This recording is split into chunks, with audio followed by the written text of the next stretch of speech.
নমস্কার, আমি নম্রতা, নয়ডা থেকে। আজ আমার প্রথম ব্লগে আপনাদের সবাইকে স্বাগত জানাই।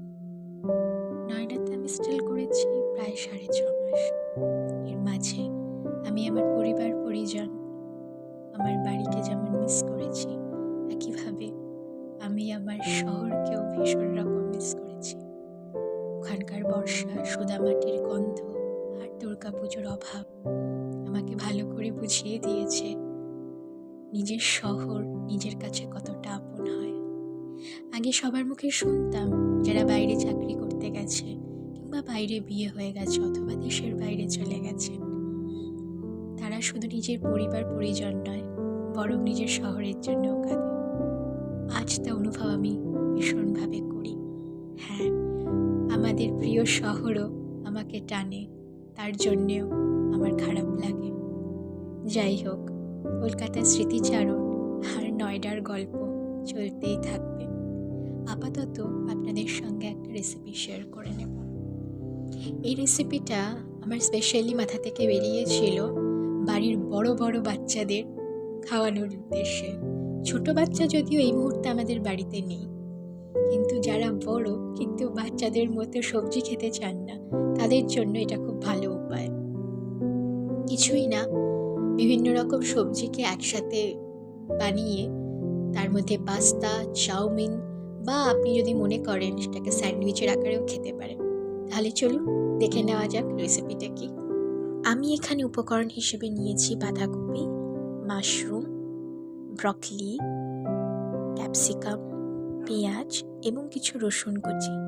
আপনাদের কাছে যদি রেড বা ইয়েলো বেল পেপার্স থাকে আপনারা সেটাও অ্যাড করতে পারেন। যদি কেউ মনে করবেন বিনস দিতে চান সেটাও অ্যাড করতে পারেন। আমি অবশ্য এখানে গাজরও অ্যাড করেছি। যাই হোক, বাঁধাকপি কাটার সঙ্গে সঙ্গে মাশরুম কেটে নিচ্ছি এবং তারপরে ব্রকলি। প্রতিটা সবজি ফাইনলি স্লাইসড বা ফাইনলি চপড হওয়া দরকার। কড়াইয়ে সাদা তেল অথবা অলিভ অয়েল ইউজ করতে চাইলে সেটাও ইউজ করা যেতে পারে। যদি দুটোর কোনোটাই না থাকে তবে সর্ষের তেলও চলবে। রেসিপি বলতে গিয়ে একটা কথা বলতে ভুলে গিয়েছিলাম, যদি পাস্তা করছেন তাহলে তার মধ্যে সেদ্ধ ভুট্টার দানাও দিতে পারেন। এই রেসিপির সঙ্গে যদি স্প্রিং রোল বানাতে চান সেটিও মন্দ হয় না। যাই হোক, কড়াইয়ে তেল গরম হওয়ার পরে প্রথমে আমরা দিয়ে দিচ্ছি রসুন কুচি।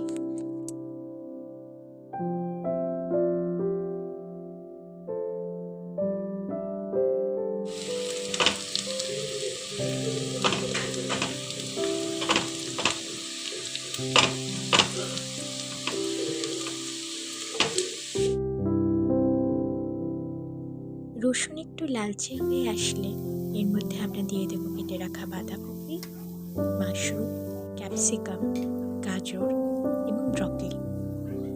পাস্তার জন্য যদি এই প্রিপারেশন রেডি করতে চান তবে এই সময় সেদ্ধ করা ভুট্টার দানাও দিয়ে দিতে পারেন। বাড়িতে যদি স্প্রিং অনিয়ন্স থেকে থাকে তবে সেটাও এই মুহূর্তে দিয়ে দিতে পারেন।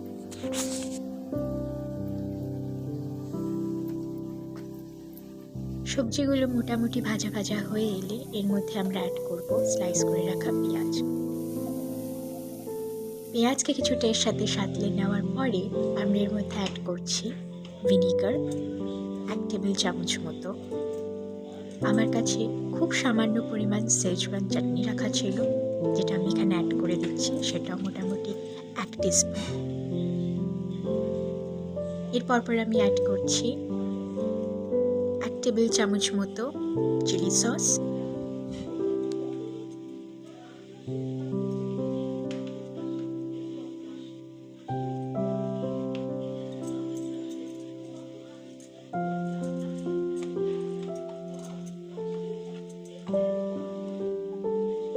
এরপর এর মধ্যে দিয়ে দিচ্ছি কিছুটা গোলমরিচের গুঁড়ো।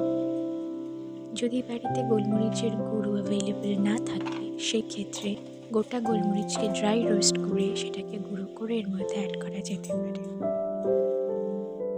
বাড়িতে বানানো শেজওয়ান চাটনির 2 টেবিল চামচ আমি এর মধ্যে অ্যাড করে দিচ্ছি।